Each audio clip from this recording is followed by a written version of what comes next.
Ahorita, gracias. Buenas tardes para todos.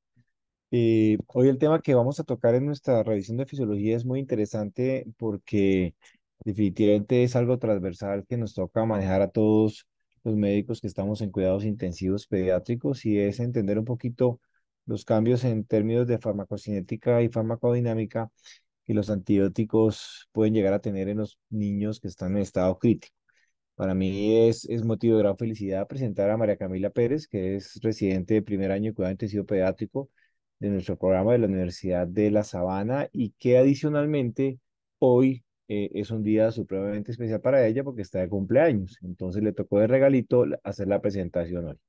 Entonces, felicitaciones María Camila y bueno, adelante con tu presentación. Hola, buenas tardes a todos, ¿cómo están? Bueno, mi nombre es María Camila, como lo dijo el doctor Fernández. Hoy vamos a hablar sobre un tema muy importante en el paciente pediátrico crítico, es farmacocinética y farmacodinámica de los antibióticos en nuestros pacientes en la UCI pediátrica. Entonces, básicamente, este es el contenido de la charla. Vamos a hablar un poco sobre una introducción y generalidades, sobre algunos factores importantes a tener en cuenta, sobre la enfermedad crítica y sus cambios fisiopatológicos, sobre la farmacocinética y farmacodinámica en nuestros pacientes, especialmente haciendo énfasis en el volumen de distribución. Hablaremos sobre los patrones de actividad microbiológica, sobre el PKPD en el paciente crítico y finalmente tendremos unos mensajes para llevar a casa. Entonces, a modo de introducción, pues quiero como resaltar que, como bien sabemos, el paciente pediátrico crítico es un desafío, un reto constante para nosotros. Sabemos que nuestros pacientes en la UCI pediátrica reciben casi el doble de medicamentos y tienen una mayor mortalidad en comparación con los pacientes en hospitalización general.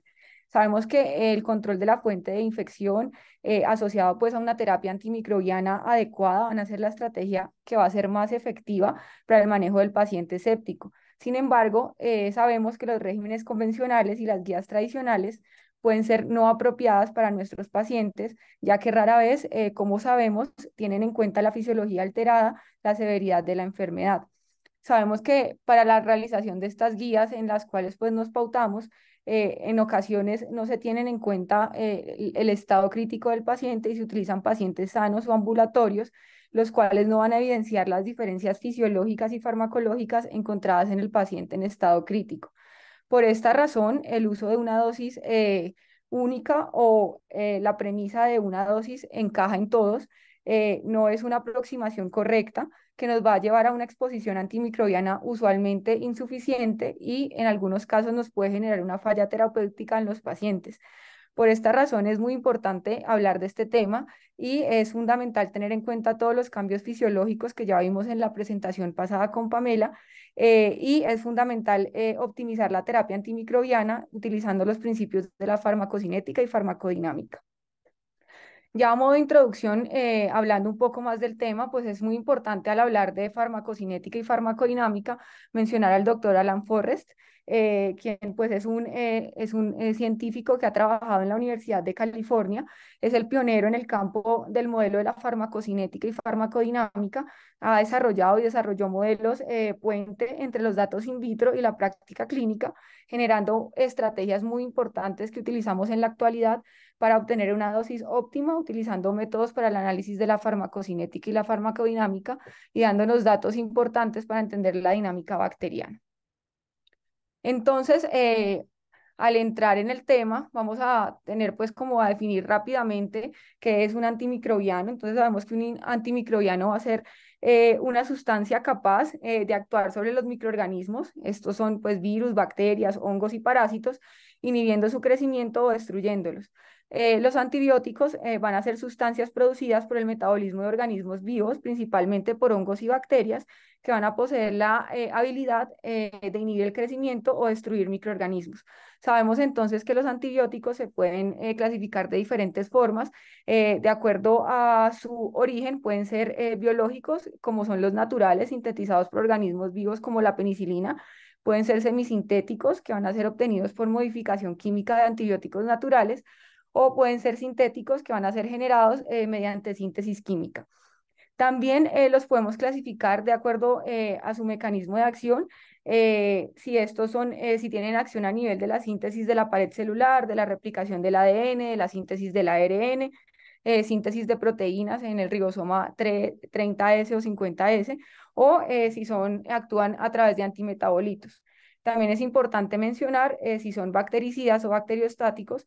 Sabemos que los bactericidas pues van a eliminar las bacterias o a matar las bacterias, y los bacteriostáticos lo que van a hacer es detener el crecimiento in vitro.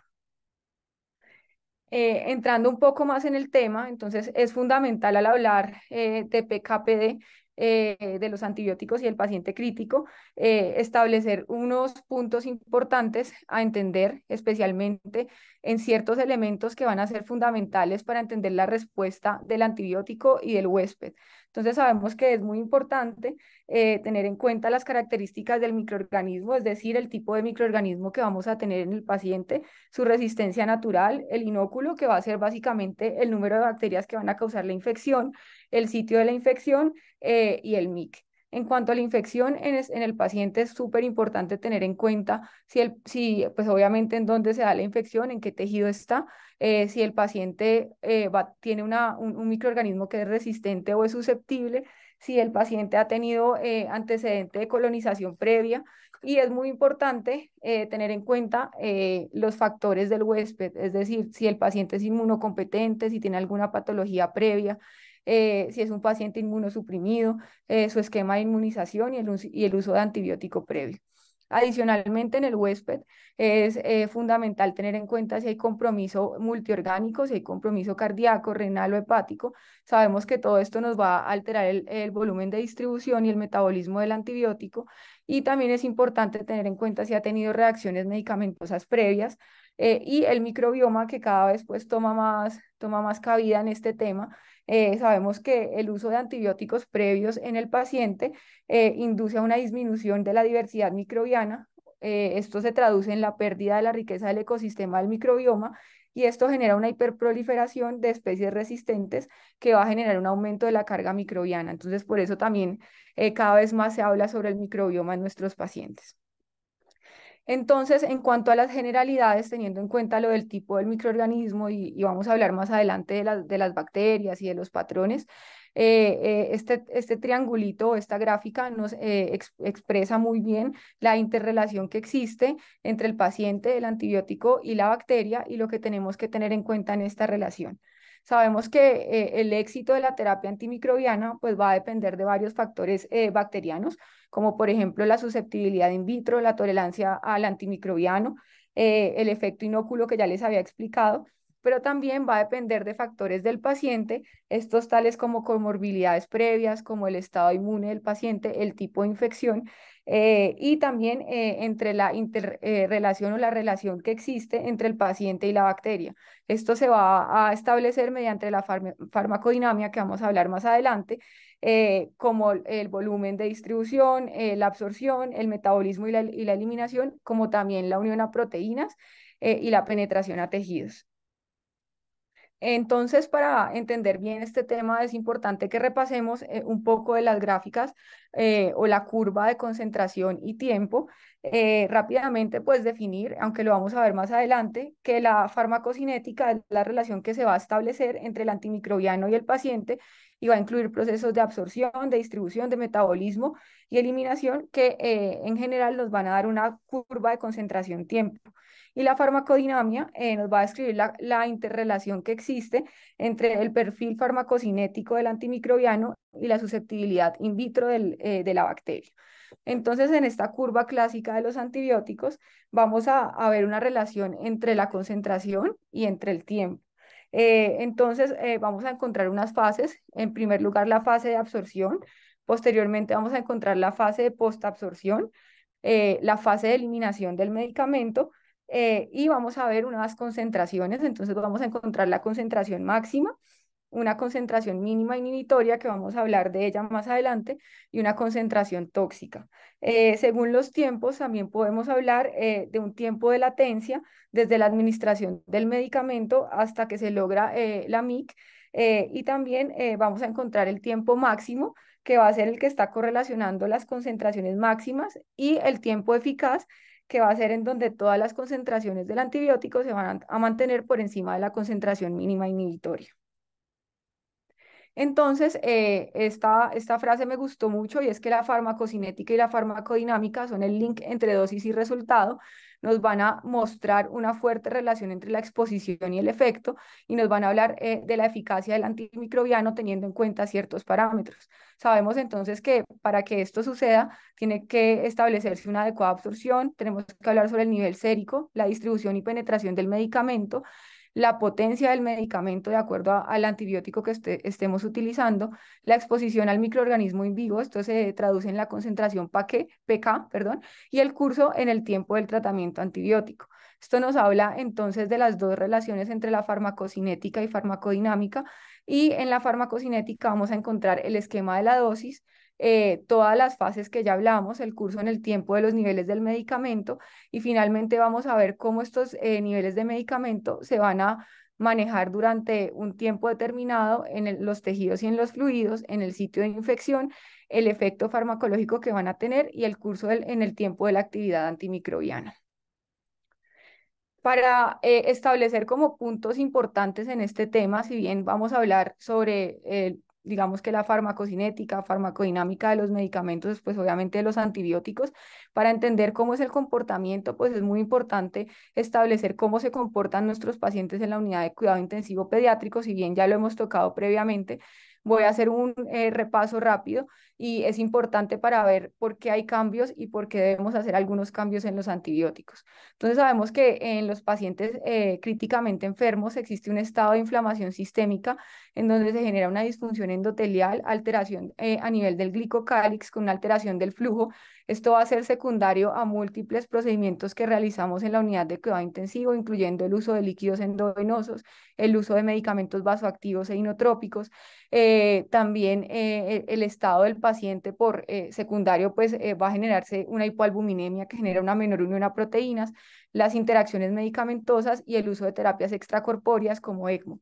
Esto nos va a generar una alteración en un aclaramiento alterado y un incremento en el volumen de distribución que nos genera una exposición reducida de los antibióticos, produciendo un MIC alto y una alteración o una falla en el manejo. Hay tres puntos importantes a tener en cuenta, como los habíamos mencionado, el volumen de distribución alterado con el aclaramiento alterado. También, pues, al tratarse de un paciente que probablemente viene muy enfermo, pues tiene una susceptibilidad microbiana diferente a lo normal y la unión a proteínas va a estar alterada, lo cual también genera cambios en la distribución del medicamento. Este es un gráfico muy chévere y muy ilustrativo que nos muestra como un resumen en concreto de todo lo que sucede en la enfermedad crítica. Como podemos ver al principio, hay una anoxa que puede ser una infección, trauma, una cirugía mayor o un paciente que esté en falla orgánica secundaria a otra alteración. Esto nos va a generar una respuesta inflamatoria sistémica que nos produce unos ciertos cambios fisiopatológicos como vasodilatación, aumento del gasto cardíaco, fuga capilar. Todo esto asociado al uso de medicamentos, de líquidos, de sobrecarga hídrica, nos va a generar cambios en el flujo renal, un aumento del flujo renal, aumento del aclaramiento renal, y se va a traducir en cambios a nivel de la farmacocinética y farmacodinámica de los medicamentos. Entonces sabemos que aumenta el volumen de distribución en los agentes hidrofílicos, también asociado a una hipoalbuminemia, obviamente con una unión a proteínas reducida, se genera un mayor aclaramiento de los agentes hidrofílicos y esto genera una menor concentración antimicrobiana de los agentes hidrofílicos.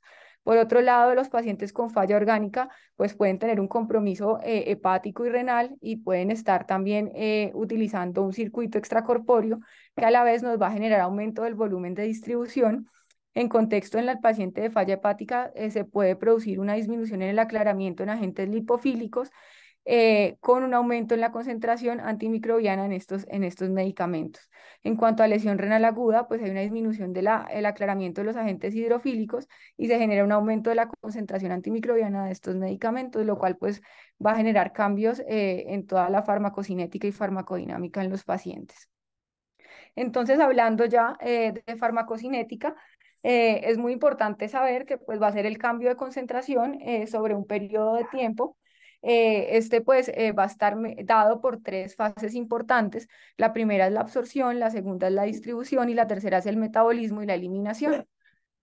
a nivel de la absorción, entonces pues tenemos diferentes vías de absorción.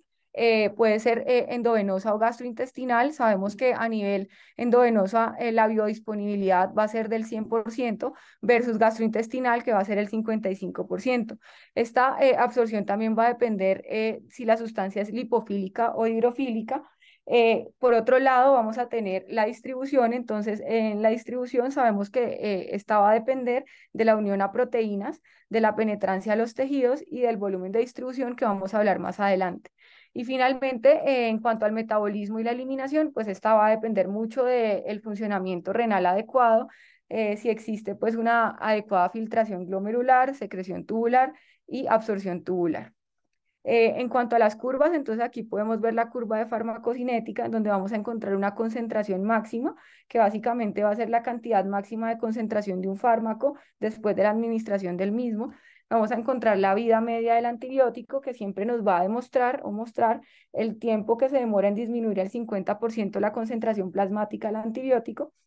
Y sabemos que cada vida media va a producir un proceso de acumulación y el cual pues se va a llamar un estado estacionario y se alcanzará usualmente después de 4 a 5 vidas medias. Y también encontramos el área bajo la curva, que básicamente lo que va a hacer es mostrarnos la concentración en el plasma de un fármaco frente a un intervalo de tiempo que va a ser definido con dosificación completa y nos va a hablar siempre, siempre de la exposición acumulada. El segundo ítem a tratar importante es el volumen de distribución, el cual pues lo vamos a definir como la cantidad del fármaco total presente en un organismo y la concentración plasmática que esta cantidad de fármaco genera. Sabemos pues entonces que del antibiótico, de los antibióticos, lo más importante es que a medida que tengamos unos volúmenes de distribución muy amplios, secundario pues a todos los cambios fisiológicos que ya hablamos previamente, vamos a tener unas dosis plasmáticas mucho más bajas, donde va a entrar pues el uso o la importancia del uso de dosis de carga. El volumen de distribución, como lo ven en la gráfica, se va a ver alterado por toda la enfermedad crítica del paciente, secundario al estado de fuga capilar, alteración en la perfusión tisular y a las intervenciones que ya hemos mencionado previamente. Estas dos gráficas son importantes y nos muestran como la importancia del aclaramiento renal y del volumen de distribución. Entonces vamos a ver que en la gráfica de la izquierda podemos observar arriba el volumen de distribución. En el eje Y vamos a encontrar la concentración sérica del agente antimicrobiano y en el eje X vamos a encontrar el aclaramiento renal. Entonces sabemos que si existe un volumen de distribución bajo, como lo podemos ver con un aclaramiento renal alterado, la concentración sérica del antimicrobiano va a ser muy alta. Al contrario, si existe un aclaramiento renal muy aumentado, con un volumen de distribución alta, la concentración sérica va a ser muy baja.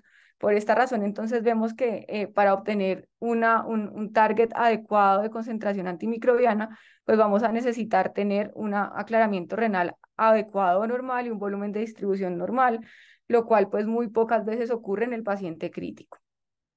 En la gráfica de la derecha, pues quiero mencionar otro ítem que es muy importante para que entendamos el aspecto fisiológico y fisiopatológico de lo que sucede en nuestros pacientes. Y básicamente en este gráfico de la derecha estamos viendo una representación esquemática de la circulación en donde los glóbulos rojos y el plasma, como lo pueden ver, se encuentran rodeados por la capa de glicocálix. Ahí, como ven, la albúmina va a entrar pues a través de la capa de glicocálix de forma lenta y finalmente se va a fugar hacia el fluido intersticial por medio de los poros endoteliales. La fuga capilar del fluido, cuando se genera un daño endotelial, ocurre muchísimo más rápido y en cualquier momento va a ser producto de la expansión del plasma, del volumen del plasma y el glicocálix con la constante que vemos aquí, que es K12. Esto correlacionándolo básicamente con el tema actual, pues conocemos que la degradación que sucede del glicocálix secundario al daño endotelial, secundaria obviamente a la enfermedad crítica, genera una ocupación de fluido central que va a ser mucho mayor, como lo podemos ver aquí en el centro del esquema, generando una expansión del espacio central, especialmente situado a nivel del glicocálix, generando una fuga capilar mayor y escape de proteínas. Todos estos cambios, entonces, ¿por qué son importantes? Porque se van a traducir en un mayor volumen de distribución de los antibióticos. Y para terminar el tema del volumen de distribución, entonces encontramos esta gráfica que nos explica muy bien lo que sucede o los cambios que se generan a nivel transcapilar en estados proinflamatorios. Entonces, como podemos ver en la gráfica, el espacio intersticial al lado izquierdo, que es el espacio normal, se representa pues formado por la unión entre las integrinas y los fibroblastos intersticiales, como también por fibras de colágeno que van a inducir una compresión intersticial. Normalmente, como lo vemos, este espacio intersticial pues se va a mantener seco por la acción de los linfáticos y, de y la presión de base se va a mantener más o menos ligeramente negativa, como lo vemos en el gráfico de -2 a -7 centímetros de agua. El aclaramiento de linfáticos entonces va a depender de toda la actividad del músculo liso, como lo vemos, y de las válvulas unidireccionales. Durante el estado inflamatorio, especialmente por acción de las citoquinas, estas citoquinas van a generar una relajación de los fibroblastos y van a desarticular todo este complejo de integrina, colágeno, lo cual va a promover toda la expansión intersticial y una presión muchísimo más negativa, como ven, de -10 a -40 asociado a los cambios producidos por el óxido nítrico que generan una acción directa en las células musculares de los linfáticos, lo cual va a reducir toda la fuerza y la tasa de contracción. Entonces, esto en conclusión nos va a generar un edema, en cual en contexto pues, de nuestra charla va a producir alteración de todo el volumen de distribución en el paciente, obviamente va a generar cambios a nivel de la absorción y del metabolismo y de toda la parte de farmacocinética y farmacodinámica de los antibióticos. Ya hablando un poco de los antibióticos lipofílicos e hidrofílicos, es importante tener en cuenta la diferencia porque van a tener cambios o van a tener diferencias en el PKPD. Sabemos que los antibióticos entonces lipofílicos, su principal característica es que tienen un volumen de distribución amplio, se difunden a través de las membranas celulares y van a ser activos contra microorganismos intracelulares. La mayoría de estos antibióticos lipofílicos van a tener un metabolismo hepático. Ejemplos de estos antibióticos, por ejemplo, macrólidos, fluoroquinolonas, tetraciclinas y rifampicina. En cuanto a los antibióticos hidrofílicos, tenemos que tener en cuenta que estos medicamentos van a tener un volumen de distribución más limitado, no pueden difundirse de forma pasiva a través de la membrana celular, no tienen acción contra microorganismos intracelulares, como por ejemplo la legionela o la rickettsia, y la mayoría van a tener un metabolismo renal. Entonces, en esta gráfica podemos ver las dos diferencias más importantes, que básicamente los antibióticos hidrofílicos van a tener una distribución tisular limitada al espacio extracelular, mientras los antibióticos lipofílicos van a tener una distribución tisular con acumulación intracelular. En estados de sepsis, entonces, de acuerdo a todo lo que sucede y a lo que ya hemos hablado, en estos antibióticos hidrofílicos tiene sentido generar un incremento en la dosis de carga o un incremento en la dosis de mantenimiento. En cuanto a los lipofílicos, debido a que tiene una distribución tisular con una acumulación intracelular, la dosis de carga no va a cambiar el desenlace y no van a necesitar ajuste de dosis de mantenimiento. Hablando un poco entonces de la farmacodinámica, es importante, pues como ya lo hemos definido, saber qué va a ser la correlación entre el perfil farmacocinético del antibiótico y la susceptibilidad in vitro de la bacteria. Prácticamente es lo que el fármaco le va a hacer a la bacteria. En términos generales, hay dos conceptos importantes, entonces vamos a encontrar la MIC, que va a ser la concentración mínima inhibitoria. Sabemos pues que en un inóculo usualmente se mide mediante un inóculo de bacterias que se va a colocar en un medio líquido con un pH de 7,2 lo que se ha visto es que con la MIC se van a sacar las concentraciones en un periodo de incubación específico en el tiempo, no en un curso temporal. Y la CMB va a ser la concentración bactericida mínima, en donde se va a lograr la lisis bacteriana en el 99% de los casos. Hay unos conceptos importantes que vamos a encontrar: la concentración máxima sobre la MIC, el área bajo la curva sobre la MIC, el tiempo sobre la MIC y la concentración máxima bactericida sobre la MIC.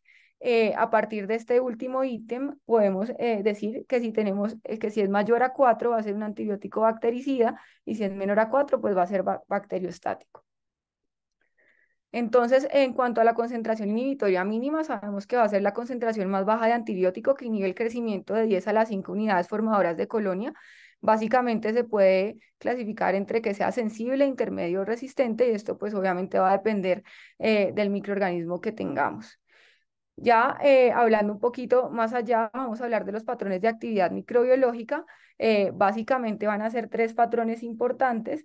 El primero de ellos va a ser el patrón que es dependiente de concentración y que va a tener efectos persistentemente prolongados. Esto lo vamos a lograr mediante el uso de antibióticos como los aminoglucósidos. Está el segundo patrón, que va a ser la muerte dependiente de tiempo y efectos persistentemente nulos, en donde encontramos las penicilinas, cefalosporinas y carbapenémicos. Y el tercer grupo va a ser la muerte independiente de concentración y efectos persistentemente prolongados, en donde va a ser como una mezcla de los dos grupos anteriores, y ahí vamos a encontrar los macrólidos, el inesolid, la vancomicina y el trimestoprim, entre otros.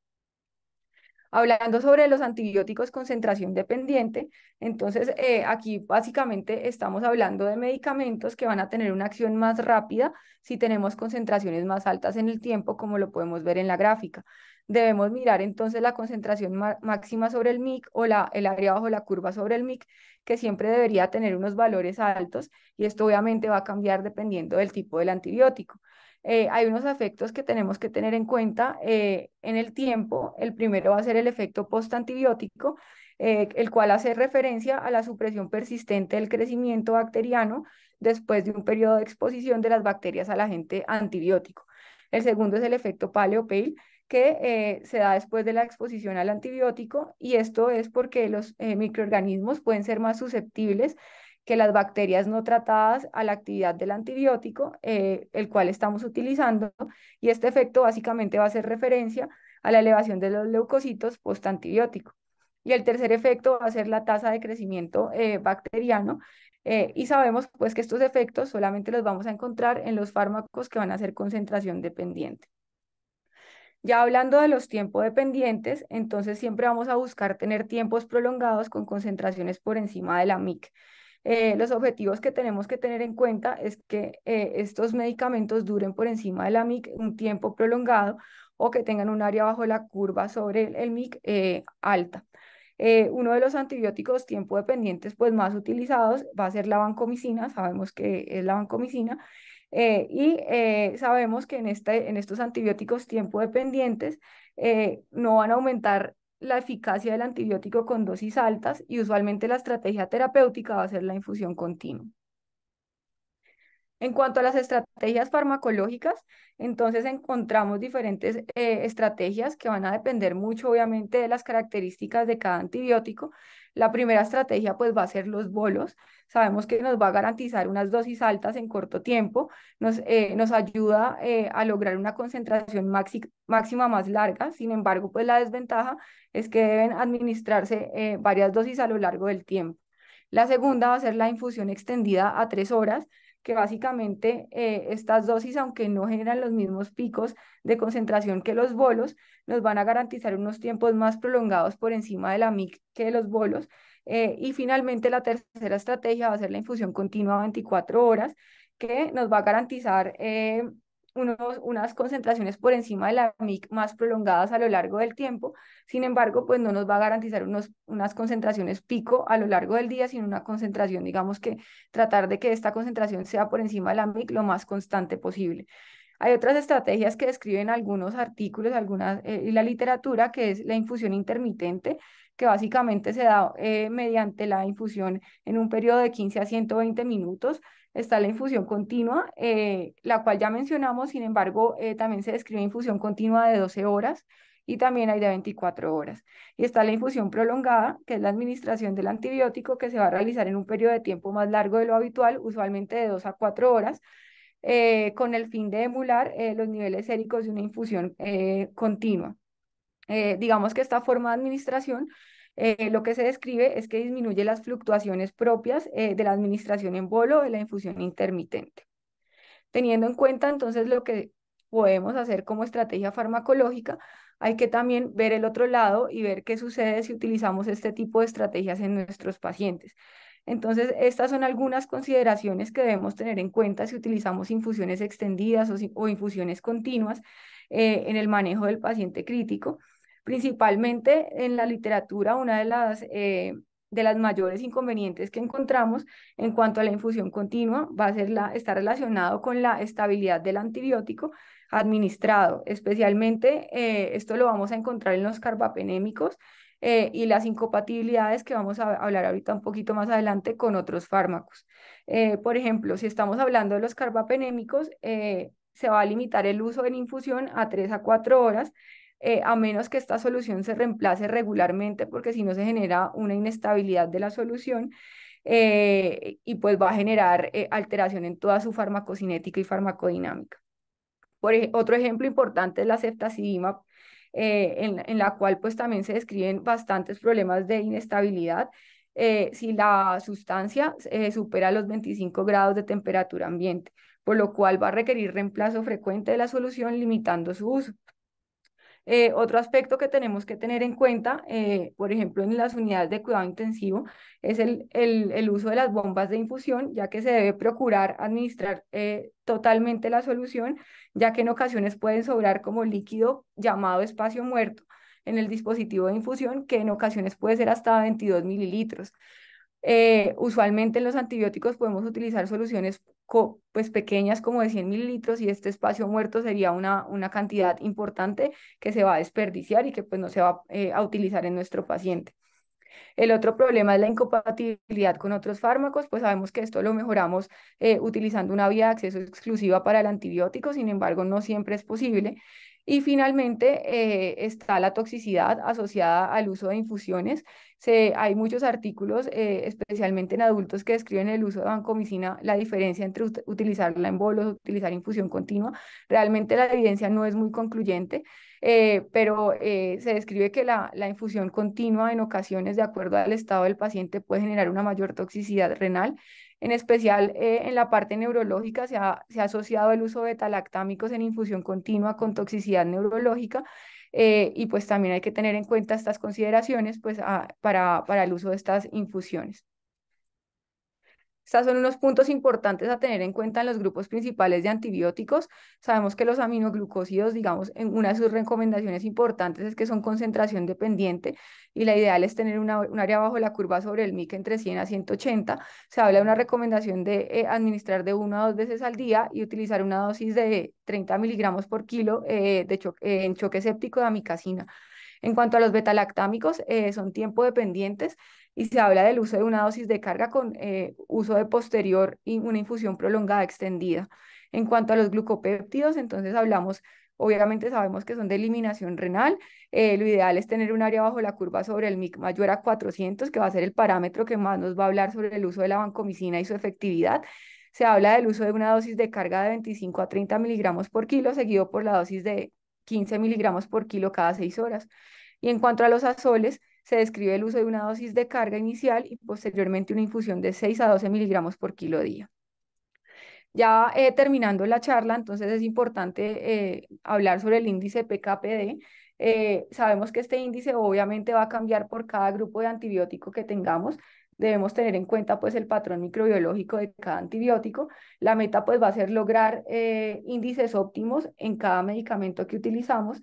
Como sabemos y como ya lo dijimos en la vancomicina, usualmente se tenía en cuenta tomar niveles séricos antes de la cuarta dosis. Sabemos que el área bajo la curva sobre el MIC va a ser el parámetro más importante para definir los niveles y para definir si necesitamos una dosificación más alta. Es decir, que si esta área bajo la curva sobre el MIC está mayor a 400, tenemos unos niveles óptimos de vancomicina. Ya para terminar, vamos a hablar dos cosas puntuales sobre las situaciones especiales en el paciente crítico. Entonces tenemos estas tres situaciones. Sabemos que en la disfunción multiorgánica vamos a tener cambios en el volumen de distribución y en el aclaramiento. Esto secundario a todo el compromiso orgánico. En disfunción hepatocelular sabemos que obviamente por alteración a la unión a proteínas no se va a generar una adecuada distribución de los medicamentos lipofílicos y se puede generar una toxicidad importante. En cuanto a la lesión renal, los antibióticos hidrofílicos se van a ver alterados por el aclaramiento renal no adecuado y en algunas situaciones en el uso de beta-lactámico se va a tener que hacer ajuste de dosis y en los antibióticos concentración dependientes, extensión de la frecuencia de dosis. En cuanto a las terapias extracorpóreas, entonces en ECMO básicamente tener en cuenta que la membrana va a generar una degradación o absorción del medicamento y va a ser, pues vamos a tener en cuenta que esta máquina va a generar un compartimiento PK adicional, lo cual va a aumentar el volumen de distribución, tanto en los antibióticos hidrofílicos como lipofílicos. En cuanto a la terapia de reemplazo renal, sabemos que la eliminación de antibióticos hidrofílicos pues va a estar alterada y tenemos que hacer un ajuste, especialmente en los glicopéptidos y en los aminoglucósidos. Ya para finalizar, entonces, pues quise traer el concepto de medicina de precisión porque creo que cada vez tiene más cabida en nuestro contexto y ya hay muchos artículos que nos hablan sobre el uso de medicina individualizada o de precisión para el abordaje del paciente crítico y el uso de los antibióticos. Entonces, básicamente, tener en cuenta todos los factores que ya hemos hablado, tener en cuenta el diagnóstico, la fisiopatología de la enfermedad, los cambios fisiológicos que van a suceder en el paciente de acuerdo a esto y al enfoque demográfico del paciente, teniendo en cuenta la susceptibilidad microbiana, el tipo de microorganismo, las resistencias, los marcadores de severidad y los cultivos, obviamente abordando su función renal, la función hepática y todo lo que ya hemos hablado. Se debería hacer un ajuste individualizado de la dosis. Se habla de un ajuste empírico de acuerdo a los modelos de simulación, sobre todo el modelo de Monte Carlo, que es un modelo que se ha utilizado para establecer la farmacocinética y farmacodinámica adecuada en estos pacientes, determinar la concentración adecuada, que lo pudimos ver en las tablas, básicamente teniendo en cuenta el área bajo la curva sobre el MIC de acuerdo al antibiótico y ajustar la dosis de acuerdo a la población de la cual estamos hablando y de acuerdo a los factores del paciente.